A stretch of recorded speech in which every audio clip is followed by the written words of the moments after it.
Bienvenue au 31e Salon international du livre de montagne de Passy, qui se déroule cette année sur l'esplanade de la résidence Le Fontenay, au plateau d'Assy. Nous allons accueillir aujourd'hui Gérard Guerrier et Marc Battard pour une table ronde, un échange sur le thème du courage. On sait que le courage est l'un de ces mots dont le sens a tendance à se diluer dans le langage courant. L'ardeur, la force morale, la détermination, la persévérance évoluent dans le temps selon les mouvements de l'histoire et les bornes qu'une société met dans la hiérarchie de ses valeurs. Le courage est considéré parfois comme une prouesse qui vient du cœur, selon les médiévistes et notamment selon Michel Zinc. Ça peut être un acte spontané ou réfléchi qui met en danger la vie de certains pour en sauver d'autres. Le courage est indissociable du risque et dans l'accomplissement de l'action, la possibilité est toujours celle de la mort, ce qui suppose un engagement physique et l'engagement pour une cause qui peut être personnelle ou qui peut être vertueuse et utile à l'humanité. Gérard Guerrier, aux éditions Paulsen, vient de publier un essai du courage, un éloge à l'usage des aventuriers et des héros du quotidien.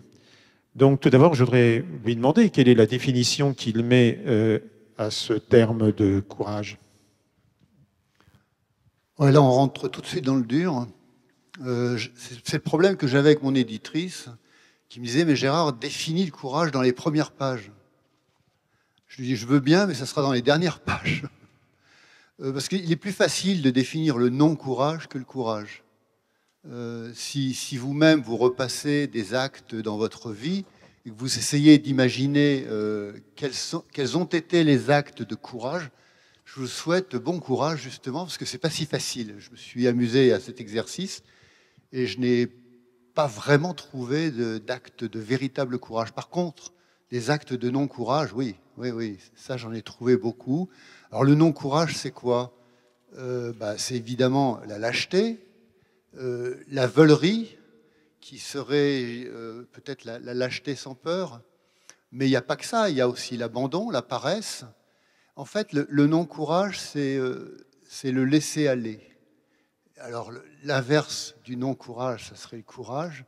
Ben justement, ça serait aller, et on revient à cette définition de force, la force des origines.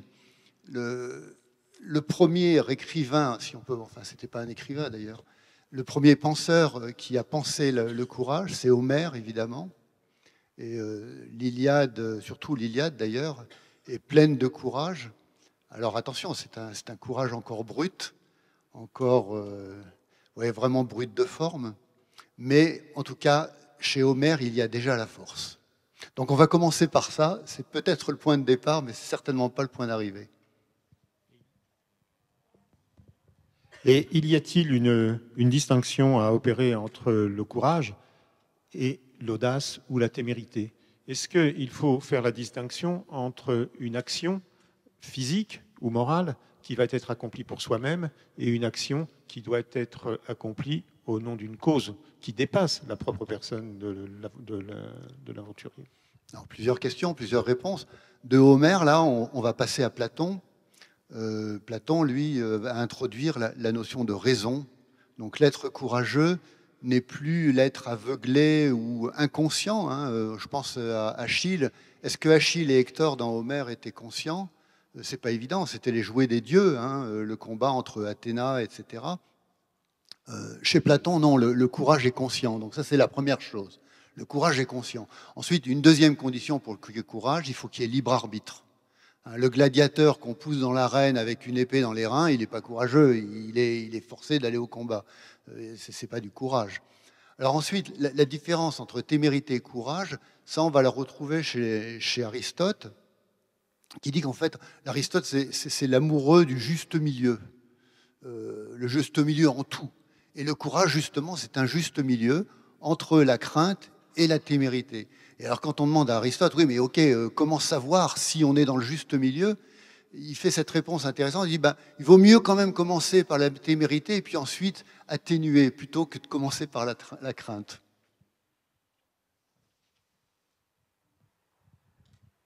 Et le risque est toujours permanent dès lors que l'on parle de courage.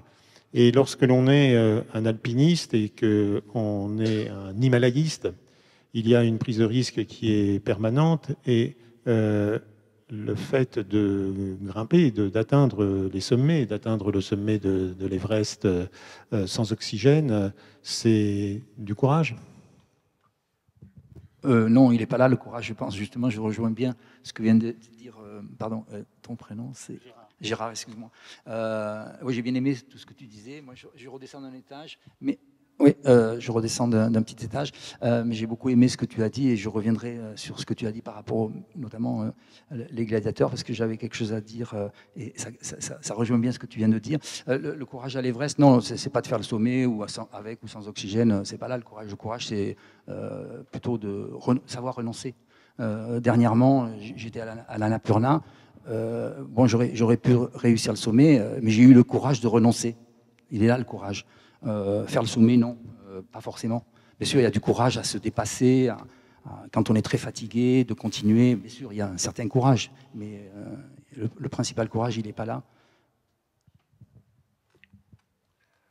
Tu penses que dans une passion qui pousse une personne à faire de l'escalade ou à faire de l'alpinisme ou à faire tout autre sport dangereux, est-ce qu'il y a une utilité sociale à cette prise de risque?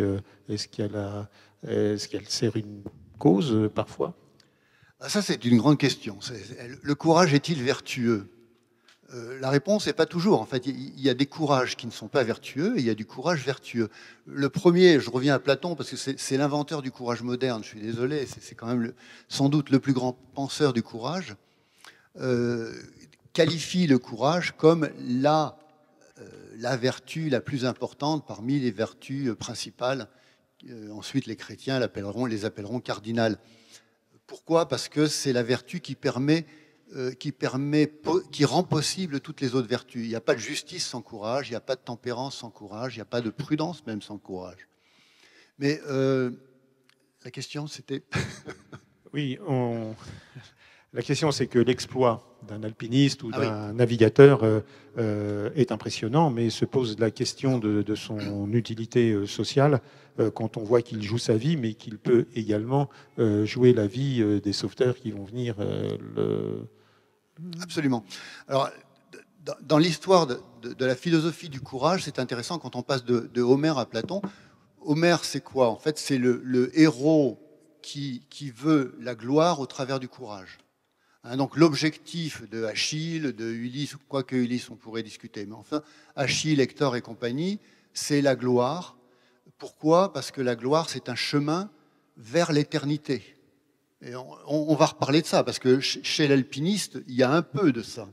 Hein, c'est Reinhold Messner qui dit il n'y a pas d'alpinisme sans un fort ego. Mais maintenant, Platon, qu'est-ce qu'il rajoute? À l'époque de Platon, on commence à avoir des guerres, et en fait, le courageux, c'est celui qui tient les rangs. C'est celui dans le groupe de hoplites, hein, de fantassins grecs, qui va tenir sa position de façon à ce que l'armée ne s'écroule pas. Donc là, il y a un rôle vertueux. L'homme courageux est celui qui protège la cité. Et donc, on revient sur cette question de courageux vertueux ou courageux non vertueux. Le terroriste qui se fait sauter à condition qu'il soit lucide est sans doute courageux. Il n'est certainement pas vertueux. Mais le véritable courage est nécessairement vertueux. Alors la question, c'est est-ce que l'alpiniste est vertueux quand il affronte des dangers qui sont inutiles pour la société? Ça, c'est une question. Moi, j'y réponds à ma façon. Je dis oui, c'est vertueux parce que lui, il s'améliore. Quand Mozart écrivait ses symphonies ou ses concertos, je ne suis pas sûr qu'il le faisait pour le bien du peuple. Il le faisait parce que ça lui faisait plaisir, parce qu'il s'améliorait. À sa façon, c'était un alpiniste. En revanche, pour D'Annunzio, dont tu parles beaucoup dans ton ouvrage, braver la mort en partant à la guerre, la fleur au fusil, ce n'était pas pour la patrie, mais c'était pour sa propre gloire. Oui, alors D'Annunzio, c'est, pour ceux qui ne se rappellent pas, c'est le Victor Hugo italien, c'est la gloire italienne de la littérature. C'est le héros de la Première Guerre mondiale qui a jeté des tracts à la verticale de Vienne après un raid en avion de 1000 km, qui a lancé des torpilles, etc., etc. Mais D'Annunzio, c'est une véritable crapule. Il faut essayer de comprendre pourquoi il fait ça. Et la principale raison de toutes ces actions, c'est la gloire, la gloire, la gloire. Quitte, par exemple, il est dans les tranchées de Lisonzo, donc sur le front italien, et il va demander à ses camarades artilleurs de tirer sur des soldats italiens qui sont en train de se rendre. Pour vous donner un peu la dimension du... Mais néanmoins, D'Annunzio, par exemple, quand il a fait la République de Fiume, bon, je n'ai pas le temps de développer, mais ça serait intéressant, il va se rendre au premier jet de canon et en fait, il va se vendre à l'État italien, il va vendre sa reddition à l'État italien. Donc c'est une crapule complète, mais qui encore aujourd'hui est vue par les Italiens comme un héros. Donc c'est toujours très intéressant de cribler les actes d'héroïsme. Je pense à Hitler, par exemple. Adolf Hitler a été présenté par les nazis, évidemment, mais aussi par de nombreux historiens, comme un homme très courageux pendant la Première Guerre mondiale, qui s'exposait aux premières lignes. En fait, il y a un historien britannique et un historien allemand qui ont travaillé là-dessus récemment et qui ont prouvé par A plus B que Hitler, après les premiers mois, s'est vite reconverti en estafette et surtout est resté loin du front. Donc toujours essayer de cribler les actes héroïques. Et on a souvent élevé en mythe, pouvant susciter l'émotion collective, des exploits ou du moins des aventures imprudentes parce que la technique n'était pas suffisamment maîtrisée, parce qu'il y avait des conditions qui n'étaient pas favorables ou des niveaux de formation qui n'étaient pas suffisants. Donc, est-ce que dans les expéditions qui peuvent être faites dans les Alpes ou en Himalaya, la maîtrise de la technique est indispensable pour vaincre la peur, ou du moins la reculer, la mettre à distance et accomplir ses exploits? Est-ce que le courage se trouve dans l'imprudence ou en revanche dans la modestie qui consiste à mieux se former, à mieux maîtriser la technique et parfois même à renoncer? Oui. Excusez-moi parce que je ne suis pas très bien réveillé. Et je reviens toujours à cette beauté du renoncement qui est le plus difficile. La technique, bien sûr,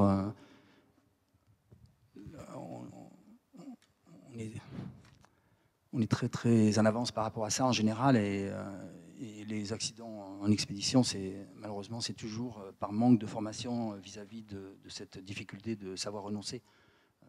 Donc, je ne suis pas très très fort pour développer ça.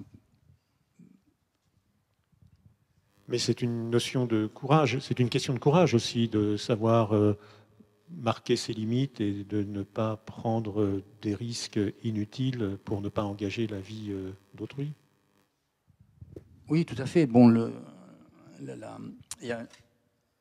comme je disais tout à l'heure, le renoncement que j'ai eu à l'Annapurna, alors que j'aurais pu faire le sommet, et découvrant que l'itinéraire qui était prévu a été changé et que l'itinéraire était trop dangereux, eh bien, il y aurait eu quelques années en arrière, j'y serais allé.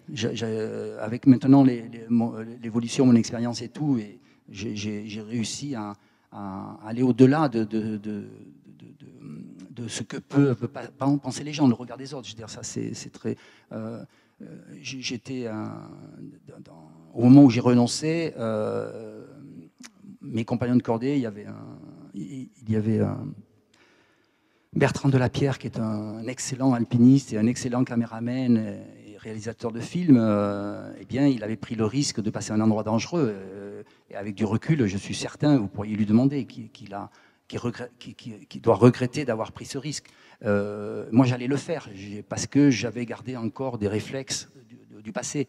Et maintenant, en étant vieux, mais je ne pense pas qu'il n'y a que ça, j'ai eu cette force de dire ok, je peux aller au sommet et j'y vais pas. Et ça, c'est pas évident. Mais on n'apprend pas ça suffisamment, que ce soit à l'école des guides de Chamonix ou d'ailleurs, on n'apprend pas, enfin, il n'y a pas assez de choses pour ça. C'est pour ça que le courage, à la limite, je prendrai un exemple un peu personnel. Il y a 20 ou 25 ans, j'avais essayé de faire évoluer les choses, j'y suis pas arrivé. Et maintenant, le fait que je revienne à l'Everest à 70 ans et que les médias s'y intéressent, parce que je reviendrai un petit peu sur les médias qui correspondent assez mal là-dessus quelquefois, eh bien, j'ai repris pour donner de l'intérêt à un projet personnel de faire l'Everest à 70 ans. J'ai voulu reprendre ce projet. Et j'ai du courage, effectivement, je pense que j'ai du courage de reprendre ce projet. Et ce n'est pas évident. Donc je vais y arriver parce que j'ai une volonté à avoir ce courage. Juste pour faire une aparté par rapport aux journalistes, je voulais prendre, parce que je m'excuse, je n'ai pas préparé de venir ici aujourd'hui parce que je ne pensais pas venir, et je suis venu quand même au dernier moment. Voilà. Et bien, j'ai noté, il y a quelques années en arrière, les médias ont encensé Amélie Mauresmo, qui est une championne exceptionnelle, qu'elle avait du courage de dire en public qu'elle était homosexuelle. C'est pas vrai. Je veux dire, elle n'a pas eu du courage de dire qu'elle était homosexuelle. Elle a eu du courage d'être une championne, parce que pour être au niveau où elle était, il fallait un courage exceptionnel. Mais dans le milieu où elle était, c'est tellement un milieu homophobe que tout le monde savait qu'elle était homosexuelle. Un jour, elle s'est débarrassée du problème. Et les médias ont dit qu'elle a eu du courage de dire qu'elle était homosexuelle. C'est faux, c'est complètement faux. Donc voilà. Oui, c'est bien parce qu'on oublie parfois la définition même des mots. Et il y a effectivement le fait de se révéler est un choix personnel, enfin, c'est une attitude personnelle, alors que le courage peut être plutôt assimilé à un don de soi, un don de soi pour servir une cause et pour donner sans marchander. Bah, si on reprend encore une fois l'histoire philosophique du courage, moi j'ai essayé de faire une synthèse de tout ça, hein, on va dire de Homère à Jankélévitch, pour faire simple. En fait, il y a 4 dimensions au courage. La première dimension qui est indispensable, c'est la lucidité. L'aveugle qui court le long d'une falaise n'est pas courageux, il est aveugle. La deuxième dimension, et ça Marc Bata vient de le dire, c'est la persévérance. Le velléitaire n'est pas courageux, le persévérant l'est. La troisième dimension, et ça c'est la plus mystérieuse, c'est l'élan, la force, ce petit rien de Jankélévitch qui fait qu'on va y aller. Vous avez beau raisonner, vous avez beau avoir le prix Nobel de physique, etc. Vous avez beau savoir que vous êtes assuré avec une corde de 8 mm et de connaître tous les paramètres physiques, à un moment, il y a un petit pas merdeux, il faut y aller. Et ça, cet élan, cette force, elle est très mystérieuse. Pourquoi on y va, pourquoi on n'y va pas? Saint Augustin pensait, lui, que cette force, il n'y avait que Dieu qui pouvait nous la donner. Il n'y avait pas de courage sans foi. Ça, c'est la croyance. Alors évidemment, bon, les bouddhistes ont une autre explication, mais en tout cas, il y a cette force qui est un peu mystérieuse, qui fait qu'on n'est pas courageux. Personne n'est courageux. Il n'y a que des actes courageux. On peut pas. Même moi, j'ai discuté pour ce livre. J'ai rencontré, je sais pas, 50. Enfin, j'ai rencontré des spécialistes, des philosophes, des sociologues, anthropologues, que sais-je encore. Mais surtout, j'ai rencontré des acteurs. Et je suis allé rencontrer, par exemple, les commandos montagne qui se battent au Mali en ce moment. Moi, j'ai des camarades qui sont au Mali et qui font la guerre. Ils font vraiment la guerre et il y a eu des tués, etc. Donc, et je leur ai posé la question du courage, etc. Et ils m'ont dit, mais tu sais, nous, on est... Et honnêtement, ils sont très costauds. Et pour moi, ils sont très courageux. Mais ils me disent, on n'est jamais assuré d'être courageux à fond dans l'action. On ne sait jamais ce qui peut se passer. Le courage, c'est un mystère. Et puis, la dernière dimension, c'est le fameux noble objectif. Est-ce que le courage est vertueux ou est-ce qu'il n'est pas vertueux? Et ça, moi, ma réponse, c'est que le noble objectif, évidemment, il est altruiste. Hein, celui, je pense, à sauver ou périr la devise des pompiers de Paris. Évidemment, c'est altruiste, évidemment, c'est courageux, mais pas que. Je pense que l'alpiniste, quand il se débarrasse de son ego et qu'il franchit et qu'il gravit une montagne, qu'il franchit une difficulté pour s'améliorer, moi je pense que c'est un noble objectif. Il y a dans le courage un engagement physique et un engagement moral. Et dans le projet de Marc Bata de faire l'Everest à 70 ans, cet exploit physique est doublé d'un projet caritatif et qui donne du relief à cette nouvelle ascension de l'Everest. Oui, tout à fait. Je reprendrai parmi les 4 cas que tu viens de citer, je viendrai sur le troisième, sur l'élan. On n'est pas tous pareils et effectivement, moi j'ai fait de l'alpinisme et j'ai eu de la chance de découvrir ce sport qui me convenait, mais je suis arrivé à faire certaines choses que ne peut pas faire mon fils parce qu'on a une différence. Lui, il est aussi doué, même plus doué que moi, mais il lui manque quelque chose. C'est ce que j'appelle un peu vulgairement, pour faire ce qu'on fait en alpinisme, quelquefois il faut être un peu fêlé, enfin c'est l'expression. Pareil pour faire de la Formule 1, je veux dire, pour arriver à un certain niveau, si la personne n'a pas un côté, si on lui a pas donné, la nature lui a pas donné ce côté fêlé, voilà. Et ça, c'est ce qui fait la beauté de l'alpinisme, en fait. Enfin, pour moi. Oui, bien sûr. Vous avez Kierkegaard qui parle de déséquilibre dans le courage. Il y a un déséquilibre. Si on est trop, ça c'est un peu le problème de ces 4 dimensions. Hein, je les répète lucidité et persévérance, élan et noble objectif. Et si vous abusez d'une dimension, par exemple, vous abusez de la lucidité, vous êtes ultra rationnel, eh bien, cela nuit à votre élan. À l'inverse, si vous avez beaucoup trop d'élan chez un jeune garçon, testostérone, que sais-je encore, que vous voulez y aller à tout prix, c'est probablement au détriment de la lucidité. Oui, alors je rajouterai un petit exemple que j'avais cité dans un livre dont je suis très très fier, que j'avais fait avec Françoise Stoknica, qui avait été préfacé par Edmond Hilary, et ça j'en suis très très fier aussi. Et dans ce livre qui s'appelle L'envers des cimes, que j'avais vraiment fait grâce aux compétences d'écriture de Françoise Stoknica, qui malheureusement n'est plus de ce monde, j'avais relaté la disparition d'un grand alpiniste qui avait mal géré le côté médiatique. C'était un jeune qui était très brillant.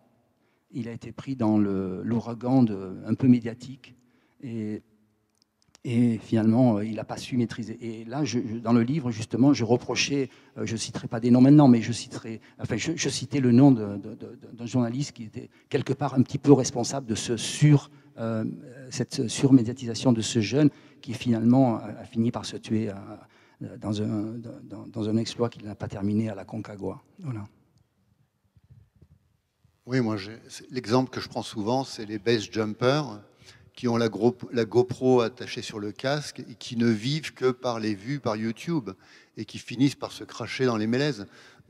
Est-ce que c'est du courage? Bien sûr que non, c'est pas du courage. C'est de l'élan, oui, c'est de la testostérone, oui, c'est de l'ego, certainement. Du courage, je ne crois pas.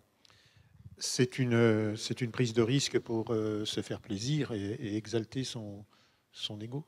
Oui, alors le problème, honnêtement, très honnêtement, l'ego, il est là, le plaisir, il est là. Même chez le plus courageux et le plus vertueux des alpinistes. C'est toute la difficulté. Jusqu'à quel moment c'est l'ego qui parle et jusqu'à quel moment c'est le noble objectif qui parle?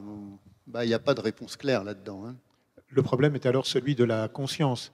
Il n'y a pas de courage sans conscience et il faut assumer ses choix. Il n'y a pas de courage sans conscience et sans peur. C'est aussi du courage de ta part de dire ce que tu viens de dire il y a 2 minutes. Tout le monde n'a pas ce courage de dire certaines choses qui peuvent déranger des bien-pensants. Quand tu dis ces gens qui font un exploit aux yeux de beaucoup de gens, donc tu as du courage de dire... Le courage ne peut pas être bien-pensant puisque c'est le laisser-aller, c'est le non-courage, justement. Mais je voulais revenir sur quelque chose, sur le courage, justement là-dessus. C'est que le courage est extrêmement difficile à évaluer. C'est ça qui est passionnant. Tout le monde est persuadé de pouvoir juger du courage. Moi, je suis sûr que je vous demande à n'importe qui, est-ce que vous pensez qu'un tel est courageux ou pas? Je vais avoir une réponse assez tranchée. Or, il n'y a rien de plus difficile que de juger du courage. Pourquoi? Parce que pour juger du courage, de Marc par exemple, il faudrait connaître son objectif, ses motivations, ses compétences, et qu'on ait à peu près le même référentiel de valeur. Donc ça fait beaucoup de conditions. Moi je m'amuse beaucoup, alors bon, je vais être provocateur. Il y a un philosophe américain qui s'appelle Douglas Walton, qui a écrit un gros livre, un livre épais comme ça, et il l'a écrit juste après la Deuxième Guerre mondiale. Donc, évidemment, sur la base de la Deuxième Guerre mondiale, et c'est absolument fascinant. Et à un moment, il dit, moi, je dénie à tout Waffen, alors je dis bien Waffen, je dénie à tout Waffen-SS tout courage. Parce que un Waffen-SS ne veut pas être courageux parce qu'il se bat pour une cause qui est innommable. Je l'entends. Maintenant, je me dis, ok, d'accord. Vu de Walton, ça se comprend complètement. Maintenant, changeons. Je ne suis plus Walton, mais je suis un camarade de la Wehrmacht. Tiens, voilà, je suis de la Wehrmacht, je ne suis pas Waffen-SS. Et mon camarade de la Waffen-SS me protège de la retraite de Russie avec sa mitrailleuse. Moi, je vais le trouver courageux. Donc, vous voyez, ça va dépendre sur quel référentiel on se base. Si je suis Douglas Walton, oui, un Waffen-SS ne peut pas être courageux. Si je suis un soldat de la Wehrmacht protégé par mon camarade de la Waffen-SS, je vais le trouver courageux. Un autre exemple. Je suis un touriste et je vais au Rocher des Gaillans. Et je ne vais pas faire de différence entre le courage du premier de cordée qui va s'élever au-dessus de sa dégaine, qui va monter en premier et qui prend le risque de chuter, et celui qui monte en second en toute tranquillité, parce que je n'ai pas les compétences de juger, et je ne connais pas les compétences. Moi, on m'a posé la question récemment, on m'a dit, est-ce que les gendarmes du PGHM sont courageux? Alors, évidemment, la réponse, ça devrait être oui. La réponse est évidente, évidemment qu'ils sont courageux. Et provocateur, j'ai dit non, ils ne sont pas courageux, parce qu'ils sont bien préparés, ils sont ultra compétents, et ils font un boulot comme les pompiers.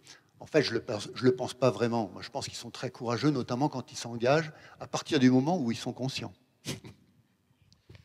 Oui, c'est toute la distinction que l'on peut faire entre le courage et le devoir. Et à ce moment-là, on peut aussi se poser la question de savoir s'il n'y a pas une hiérarchie à opérer dans les interprétations que l'on peut faire des actions que l'on est amené à constater.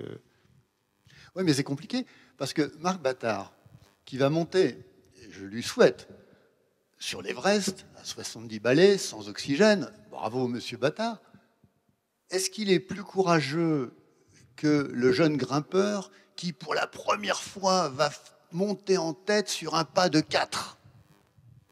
C'est la question. Je n'ai pas la réponse. Ou la vieille dame sur le palier de l'immeuble où je suis qui va ouvrir à un inconnu.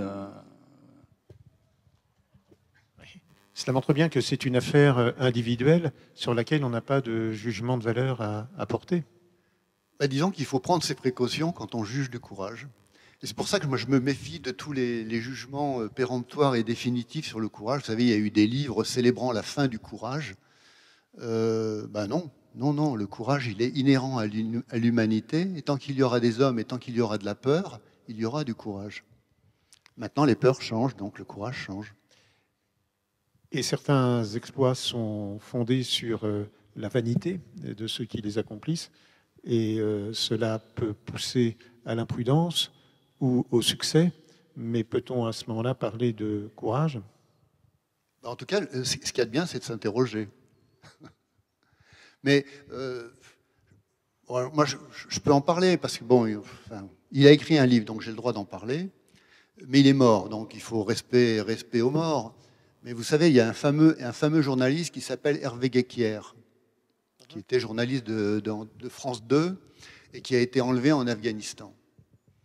Lisez son livre, ça s'appelle, je crois, 547 jours.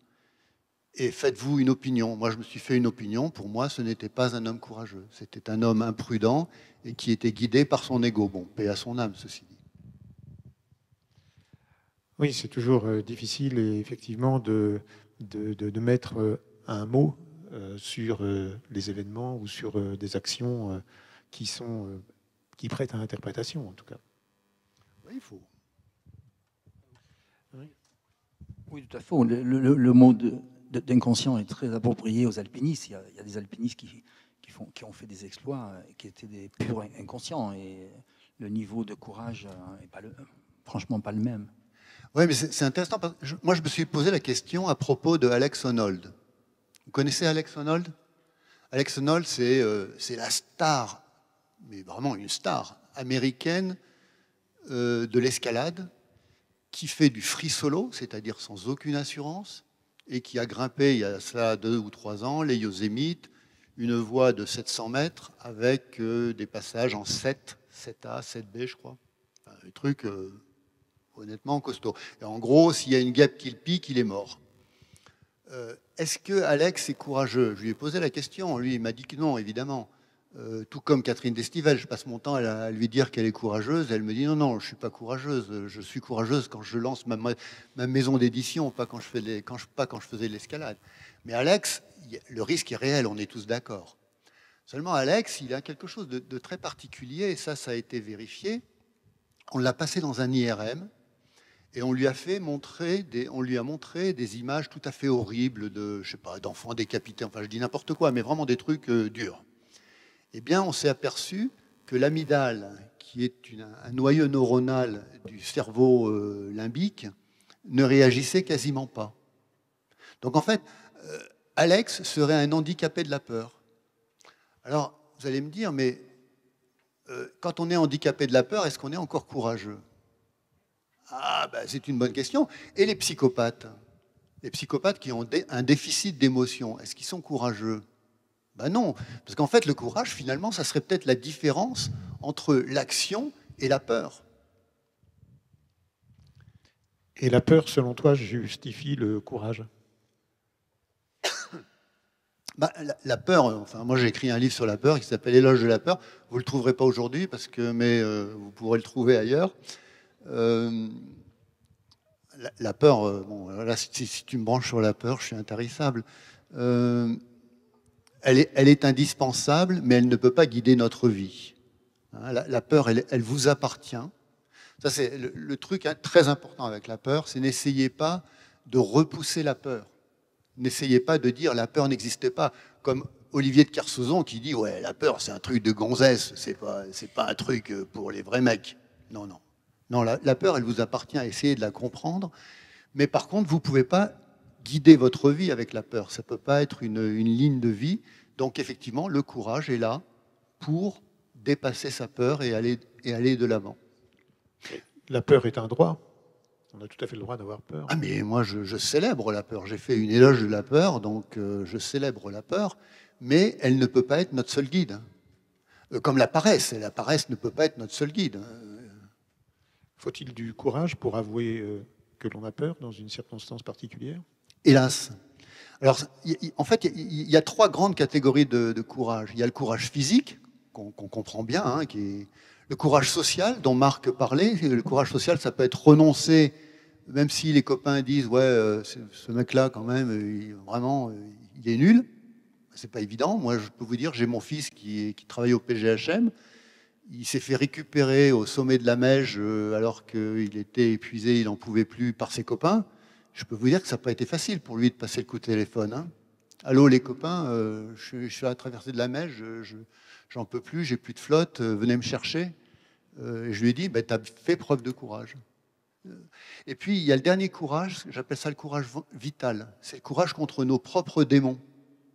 Alors c'est notamment le courage face à la mort. Le jour, notre dernier jour, il y a des gens qui font preuve de courage et d'autres moins de courage. Et ça encore, on revient au mystère du courage. Et le courage doit-il être nécessairement discret ou en revanche ostentatoire pour stimuler les médias, par exemple? On revient au noble objectif. Marc? Pardon, j'ai pas bien.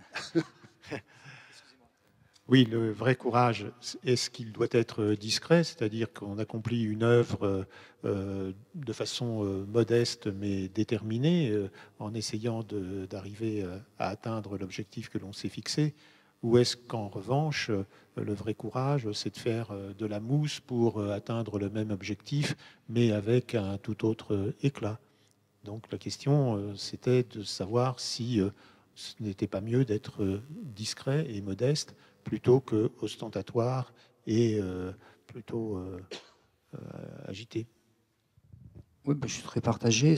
Bien sûr, avoir fait des actes de courage et être très discret, c'est beau, mais aussi, il y a certains actes de courage, c'est bien qu'ils soient su. Là, on en vient à ce que disait Gérard tout à l'heure quand il rappelait les grandes figures de l'Antiquité, qui avaient un courage qui s'inscrivait dans une histoire qui les dépassait. Là, tu cites dans ton livre Anatole France, je crois qu'il s'interrogeait sur le fait que la civilisation pouvait affaiblir cette notion de courage et de férocité, sans doute parce qu'il y avait une demande de la société à être rassuré en permanence, à faire moins d'efforts, à prendre moins de risques, à être assuré sur pour toutes sortes d'événements. Il y a toute une lignée de penseurs qui pensent que le courage s'amoindrit avec le progrès. Tu as cité Anatole France, je pourrais citer Tocqueville, je pourrais citer Solzhenitsyn, et puis récemment Chinzia Fleury qui a écrit un bouquin sur la fin du courage. Et c'est vrai qu'ils ont quelques arguments, parce que le modernisme, le progrès, tente à éliminer les sources de courage. En gros, rejetons-nous 2 siècles en avant. Pour aller chercher son lait, il fallait aller à la ferme avec son pot de lait, etc. Il n'y avait pas de Super U, il n'y avait pas de géant casino, etc., etc. Aujourd'hui, l'information, c'est quelques clics et on a l'information. Donc le courage n'est plus nécessaire pour tout un tas de choses, mais en fait, le courage se déplace. Le courage du 21e siècle n'est pas le courage du 18e siècle. Heureusement, d'ailleurs. Par exemple, au XVIIIe siècle, devenir maire, c'était un courage énorme. Parce qu'on risquait des complications à la naissance, les enfants mouraient en bas âge, etc. Aujourd'hui, il faut toujours du courage pour être maire, mais c'est un courage qui est plus accessible. Tu as bien fait de développer ton argument parce que je pensais qu'il fallait du courage pour être maire de Passy ou de Saint-Gervais, etc. Et donc, je crois que là, justement, non mais c'est intéressant, parce qu'il faut sans doute aujourd'hui plus de courage pour être maire, AIRE, qu'il y a 20 ans. Il faut aimer prendre des risques, mais si les risques permettant de diminuer la mortalité infantile à la naissance ont considérablement diminué, je pense que les prises de risques pour les élus d'aujourd'hui ont considérablement augmenté. Mais là encore, c'est le problème du courage politique qui peut s'inscrire de plusieurs façons. Soit par opportunité ou soit par volonté de effectivement contester des décisions ou des prises de position contestables. Alors moi, il y a un thème qui m'est cher. Il y a un livre qui s'appelle, je fais de la pub parce que c'est un excellent livre de Jean Birnbaum, qui s'appelle Le courage de la nuance. Et je suis complètement raccord avec ses positions. Et il donne comme exemple, alors il donne plusieurs exemples. Alors, il donne Albert Camus, Hannah Arendt évidemment, Bernanos, Raymond Aron. Mais parlons de Camus justement. Albert Camus, mort en 1961, qui était pied noir jusqu'au bout des ongles et qui a défendu des positions très courageuses pendant la guerre d'Algérie. C'était quoi cette position très courageuse d'Albert Camus? C'était une position d'équilibre, de lucidité et de nuance. C'est-à-dire qu'il était, à la fois, il pensait que l'Algérie pouvait continuer à abriter des Français, et à la fois, il pensait que le système actuel devait changer, le système de l'époque devait changer. Et il s'est mis contre lui tous les ultras, évidemment, du FLN, et tous les ultras de l'Algérie française. Au point que Jean-Paul Sartre l'a condamné comme petit bourgeois. Quand on connaît l'enfance de Albert Camus, sa mère était illettrée, son père est mort à la guerre, il a vécu dans la misère, c'est quand même énorme venant de Jean-Paul Sartre, qui justement, lui, venait d'extraction bourgeoise. Mais bon, je referme la parenthèse. Mais je crois qu'aujourd'hui, ce qui est essentiel aujourd'hui, c'est justement de garder ce courage de la nuance. Et ça, j'y crois profondément, le courage de la complexité, d'admettre la complexité de ce monde et de ne pas hésiter à rentrer dans la nuance. Et dans les débats politiques qu'il y a eu, alors je fais une digression, je suis désolé, mais tu parlais de maire, donc on parle forcément pas un peu de politique, mais dans les débats politiques à propos, par exemple, tiens, du pass sanitaire, etc., mais quel manque de nuance, quel manque de modestie et pourquoi ne pas aller dans la complexité du problème? Et le courage consiste parfois à s'élever contre ces idéologies contestataires qui sont très médiatisées et qui font beaucoup de recettes. Oui, moi je fais une conférence et à un moment j'ai dit, je me suis tourné vers le public, j'ai dit pour vous c'est quoi le courage? Et quelqu'un m'a dit le courage c'est la révolte. Je dis oui, parfois, s'il y a lucidité, si on est capable de rentrer dans la complexité, etc.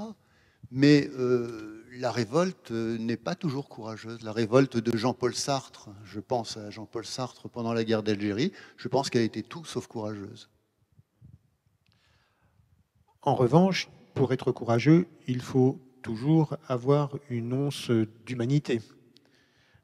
Tu le dis très justement dans ton livre que toutes les personnes qui se sont dressées contre l'humiliation de leurs semblables ont toujours cherché à mettre une goutte d'humanité dans une mare de sang. Oui, on revient au noble objectif. Mais là, il y a beaucoup à dire parce que, est-ce que des fois, ce qui est vu comme le noble objectif est-il vraiment noble? Moi, j'ai fait une étude avec des anthropologues et des sociologues sur trois naufrages. Le Titanic, le Lusitania et l'Estonia. Alors les dates, je ne me rappelle plus. Titanic, je crois que c'est 1912. Lusitania, allez, on va dire 1915, quelque chose comme ça. Et puis l'Estonia, ça doit être 1995 de mémoire. Et c'est très intéressant de faire, donc il y a des scientifiques qui ont fait des statistiques sur les rescapés de ces trois naufrages. Et on s'aperçoit que sur le Lusitania, il y a une majorité de femmes et d'enfants qui ont été rescapés, qui ont été sauvés. Sur le Lusitania, une infime minorité. Sur l'Estonia, très peu. Intéressant. Je crois qu'il y a eu un enfant sur l'Estonia qui a été sauvé. Sur 1500 morts, hein, quand même, c'est pas rien. Et l'explication, elle est toute simple. C'est la durée du naufrage. Sur le Titanic, le naufrage a duré plus de 3 heures. Et pendant 3 heures, il y avait encore un lien entre les humains. La civilité était prioritaire. Le Lusitania, de mémoire, c'est un quart d'heure. Et je crois que l'Estonia, c'est du même ordre. Et là, l'homme redevient animal. Et ça, c'est une de mes théories. Je pense que le courage est profondément humain. Alors, en général, quand je dis ça, vous avez les défenseurs des animaux qui lèvent le poing et disent « Ouais, les animaux sont courageux ». Attention à ne pas confondre instinct et courage. Le courage, pour moi, encore une fois, on revient conscience, libre arbitre, lucidité. Donc c'est profondément humain. Et pour moi, le courage, c'est la preuve de l'humanité. Et quand on est dans une situation extrême, je pense à l'Estonia qui a craché en pleine nuit, vous savez, c'est ce ferry, la porte s'est ouverte en pleine nuit au large de la Finlande et il a coulé à pic en quelques minutes, et bien là, il n'y a plus d'humanité. Et je repense à Primo Levi qui disait, mais quand on est plongé dans des conditions inhumaines, on ne peut pas attendre à ce que les gens agissent comme des humains. En revanche, il y a un lien très fort entre les humains, c'est la confiance. Et dans l'alpinisme et dans les expéditions dans les Alpes ou en Himalaya, je veux dire, ce lien très fort entre les membres de la cordée est un élément qui doit renforcer les moyens de chacun. Et c'est aussi une preuve de courage que de pouvoir fédérer toutes ces énergies pour grimper toujours plus haut. Le lien de confiance avec les membres de ton équipe, c'est quand même important et c'est une preuve aussi de courage ou d'engagement que de pouvoir assumer la responsabilité d'une telle expédition. Mais là, ça ferait l'objet carrément d'une rencontre sur le sujet, mais avec l'expérience, ça me permet, là, avec mon dernier projet, hein, parce qu'à 70 ans, je ne vais pas en faire 36, d'avoir été beaucoup plus radical pour sélectionner des opportunistes qui ne sont pas restés très longtemps avec moi. Et puis voilà, donc la montagne est belle, les alpinistes ne sont pas toujours tout à fait propres. Donc, enfin, je ne sais pas si je réponds bien à ta question, mais voilà, donc je ne sais pas. Ouais. Oui, ce que je voulais dire, c'est que dans les expéditions que tu as menées, tu n'as pu les mener que parce que tu avais su insuffler la confiance en tes partenaires et pour justement les pousser à l'extrême, les limites de leurs possibilités. Donc tout cela ramène non pas à l'audace, mais au courage de se dépasser soi-même. Et ce qui est important, c'est aussi de dire que ce n'est pas grimper pour le plaisir de le faire, mais c'est de coupler aussi l'exploit à des projets caritatifs comme celui de la Caravane de l'Espoir que tu mènes actuellement. Oui. Enfin, excusez-moi, mais je suis un peu trop personnellement attaché à certaines choses pour ne pas réagir là-dessus, puisque j'ai quand même fait pas mal d'expéditions où il y avait quand même des gens qui avaient des objectifs bien précis et les copains-copines, ils s'en foutaient un petit peu. Et derrière, ça ne les a pas empêchés de faire des associations pour aider notamment des enfants leucémiques, ce qui est une très très belle chose. Mais voilà, donc j'en dirais, voilà, je ne me sens pas très bien d'en dire plus. Mais Michel, sur la confiance, moi j'ai une formule, c'est de dire que la confiance, c'est la version désarmée et pacifiée du courage. Quand vous avez confiance, vous n'avez pas besoin de courage. J'ai posé la question à Bertrand Piccard, vous savez, celui qui a fait le tour du monde en ballon et puis en avion solaire, etc., que je considère comme quelqu'un de très courageux et très lucide par ailleurs. Et il m'a dit non, moi j'ai pas de courage, j'ai confiance par contre. Alors vous allez me dire, il faut du courage pour avoir confiance, d'être dans un avion qui pèse, je ne sais pas combien, 150 kilos au-dessus ou peut-être sans doute plus d'ailleurs, et traverser le Pacifique comme il a fait de Hawaï à Los Angeles. Mais c'est vrai, et quand je rediscute avec le commando montagne ou avec les gens du PGHM, c'est vrai que la confiance, c'est plus la confiance que le courage. Ouais, il faut aussi de la bravoure et un sens du devoir et aussi beaucoup de sincérité. Ouais, alors ce qu'il y a d'intéressant avec les gars du PGHM, bon, je parle d'eux parce que c'est quelque chose qui m'est très proche, évidemment. Pour moi, leur courage, ce qu'il y a d'intéressant, et je pense d'ailleurs au colonel Bertram en pensant à ça, c'est pas tellement dans l'acte, c'est plutôt au niveau de l'engagement, au moment où je m'engage. Mais la différence, c'est que le jeune gendarme, quand il s'engage au PGHM, je suis pas sûr qu'il soit vraiment lucide sur la réalité de son métier. Hein, le jeune gendarme, moi, encore une fois, je le sais parce que j'ai mon fiston qui est au PG, quand il s'est engagé, c'était l'amour de la montagne, rendre service. Il y avait une vraie notion, je veux rendre service. L'amour de la montagne, mais c'était pas concrétisé. Il ne le voyait pas vraiment. Après quelques saisons de gendarme secouriste à Chamonix, où il est allé chercher, l'année dernière, je crois qu'il est allé chercher une dizaine de morts quand même. Quand vous avez 30 ans et que vous êtes confronté à la mort une fois par mois, là, je peux vous dire que c'est un véritable courage. Et ça, c'est le courage de l'engagement. Et les gendarmes ont cette belle formule qui dit l'uniforme nous engage. Et ça, c'est un peu l'histoire de Beltrame. Hein. Beltrame qui avait une très haute notion du devoir de gendarme, qui est allé au-delà de ce devoir et qui a même commis des imprudences parce qu'il se sentait obligé par l'uniforme. C'est encore une autre forme de courage. Aller toujours au-delà de soi-même. Oui, je vais profiter parce que de t'entendre parler, ça m'a permis de penser à quelqu'un que j'avais rencontré il y a 50 ans à mon stage de guide qui s'appelle Casse-Major. Hein. Et c'est un amoureux de la montagne et un amoureux des secours, puisqu'il a passé toute sa vie au secours montagne. Et j'ai eu la chance de le connaître en 1972, donc il y a 50 ans. Et c'est sûr, c'est fabuleux. Mais il s'est fait plaisir toute sa vie, mais il a été utile et c'est formidable ce qu'il a fait. Ouais, notamment, récemment, il y a un gendarme du PG qui est mort, son nom de code c'était Roulio, qui est mort sur la Verte.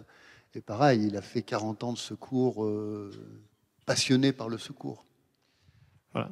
Est-ce que vous voudriez poser des questions à nos invités, Gérard Guerrier et Marc Battard? Oui, Catherine? Tiens.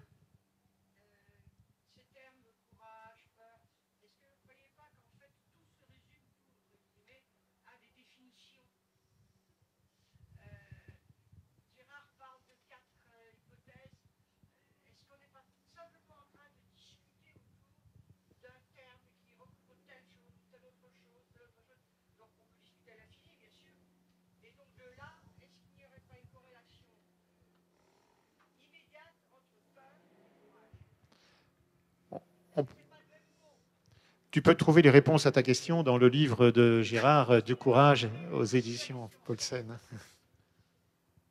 Bah, corrélation, oui, il y a une relation entre peur et courage, hein, puisqu'il n'y a pas de peur sans courage, il n'y a pas de courage sans peur, pardon. L'inverse n'étant pas vrai. Après, c'est quelque chose de très différent. La peur, c'est une réalité biologique, alors que le courage, c'est un concept socio-philosophico-moraliste. Donc, on ne parle pas tout à fait de la même chose. D'autres questions? Oui, Bernard? Bien. Bernard Germain. Merci, Michel. Non, simplement rebondir un mot sur ce que tu as appelé tout à l'heure le courage de la nuance. Bon, simplement, oui, bien sûr, le courage de la nuance, on peut pas y être opposé, mais enfin, il faut quand même se méfier, si tu veux, de la dissolution du courage dans le consensus mou, quoi. Et auquel cas, on se retrouve totalement à l'opposé des notions même d'engagement. La notion d'engagement par rapport au courage, d'ailleurs, j'aimerais bien que tu nous en parles. Et il y avait une autre chose, alors que je voulais vous poser une question que je voulais vous poser à tous les deux. C'est au fond, à propos de la valeur éducative du courage, et notamment ce qu'on pourrait peut-être imaginer comme un enseignement de cette valeur éducative du courage. Bon, on se souvient tous de ce genre d'annotations qu'on peut trouver sur des carnets scolaires ou sur des livrets de lycée. Élèves courageux, poursuivez vos efforts. Ça montre à quel point, en fait, cette valeur du courage, c'est une valeur qui est très médiocrisée, en définitive, dans l'éducation. Et je sais que Marc, par exemple, à travers ce qu'il avait engagé avec l'association En passant par la montagne, bon, bah, je pense que là, il y a une forme d'éducation au courage. Et je ne sais pas comment vous envisageriez l'un et l'autre un processus éducatif, en quelque sorte une démarche éducative pour rehausser, revaloriser cette valeur courage. Beaucoup de questions. Alors, commençons par le consensus mou. Raymond Aron, alors vous allez me dire, ok, Figaro, la droite, etc. N'empêche que dans les années 50, quand il dénonçait le stalinisme, alors que toute l'intelligentsia française était à genoux devant Moscou, je pense qu'il a fait preuve d'une certaine forme de courage. Encore une fois, Marcel Camus, une de mes idoles, pour moi, sa lucidité, ça vaut courage. Consensus mou, je pense que la lucidité n'est pas nécessaire au consensus mou. Il n'y a pas corrélation, justement, entre consensus mou et lucidité. Je pense qu'au contraire, la lucidité est anti-consensuelle. Bon, ça, c'est le premier point. Le deuxième point, la valeur éducative du courage. C'est vrai que le courage, aujourd'hui, alors, c'est marrant parce que tout au cours des siècles, en fait, il faut comprendre que le courage, c'est difficile. Le courage, c'est difficile, ça fait peur, c'est douloureux, c'est dangereux. Et donc, c'est néanmoins nécessaire. Donc, il a fallu toujours l'encourager. C'est pour ça qu'il y a des médailles. Hein, les médailles ont été faites pour encourager le courage. Ça ne vient pas naturellement. Alors, c'est vrai qu'aujourd'hui, la période n'est pas tellement au courage. On privilégie d'autres valeurs. Et puis, en plus, le courage, alors ça, je peux vous dire, parce que moi, j'écris pour Libé de temps en temps. Mes camarades de Libé ne sont pas tellement fascinés par la notion de courage. Ce n'est pas quelque chose qui les attire beaucoup. Pourquoi? Et je leur ai posé la question. Ils me disent, ouais, mais tu comprends, le courage, c'est une valeur de droite. Ah bon? Ah bon? Enfin, je fais un résumé, hein, un mauvais résumé d'ailleurs. Mais c'est vrai que les dictateurs, je pense évidemment au nazisme, mais à Mussolini, etc., ont mis en avant le courage. Vous savez, le héros musculeux, là, qui crâne rasé, etc., qui part à l'assaut, ou l'alpinisme des années 30. ce que j'appelle le national alpinisme. C'est vrai que les régimes dictatoriaux se sont servis du courage pour leur image et du coup, c'est pas génial. Moi, ce qui m'intéresse dans l'apprentissage du courage, c'est Aristote. Alors, je reviens à Aristote. Aristote pensait que le courage, on pouvait l'apprendre. C'était une vertu qu'on pouvait apprendre. Alors, pas dans les livres, bon, hélas, parce que j'ai un bouquin à vendre, moi, c'est pas tout ça. Mais par la pratique, tout bêtement. Et dans mon livre, je dis simplement, vous savez, en Norvège, il y a le plus grand tremplin de ski au monde. Je crois qu'il fait 227 mètres ou quelque chose comme ça, près d'Oslo. Ben, évidemment, on ne va pas se lancer du jour au lendemain sur un tremplin de 220 mètres. Donc on va d'abord faire un petit saut de 5 mètres sur une butte de neige, et puis après on va aller à 15 mètres, et puis après on va aller aux ouches, puis on va se lancer sur un 25 mètres, etc., etc. Puis un jour peut-être, on fera le 225 mètres. Mais le courage, c'est la pratique. Et aujourd'hui, je ne suis pas sûr qu'on encourage assez les enfants à prendre des risques. Et c'est pour ça que j'ai écrit ce bouquin avec Catherine, qui s'appelle La rando, tu connais, parce qu'en fait, c'est le tome 2 du courage. C'est les enfants, apprenez à être autonomes, apprenez la montagne, apprenez les risques. Mais bon, c'est évidemment un peu loin du discours officiel.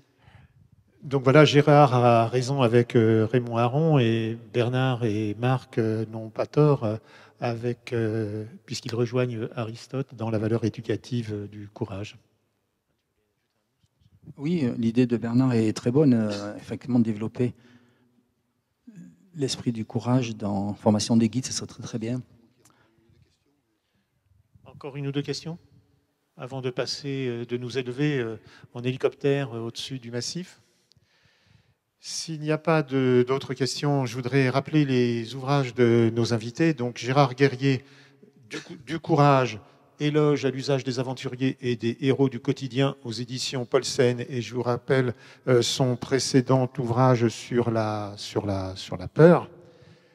Il décline tous les éléments qui constituent le sens de la vie des personnes. L'escalade et la rando, tu connais, aux éditions du Mont Blanc, Catherine Destivelle.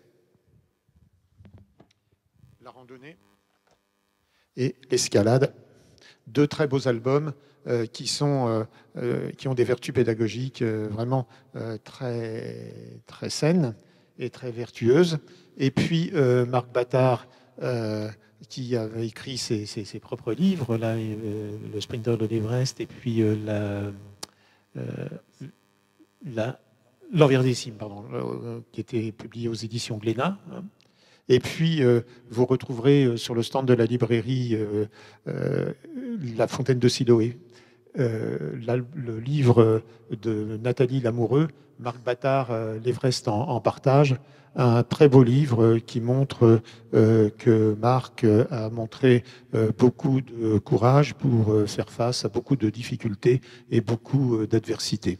Donc je vous remercie de votre attention. Je vous recommande donc de retrouver les auteurs sur le stand de leurs éditeurs et de la librairie, et puis de profiter de l'intermède entre deux réunions pour aller visiter le stand des libraires d'Anciens. Voilà, merci de votre attention.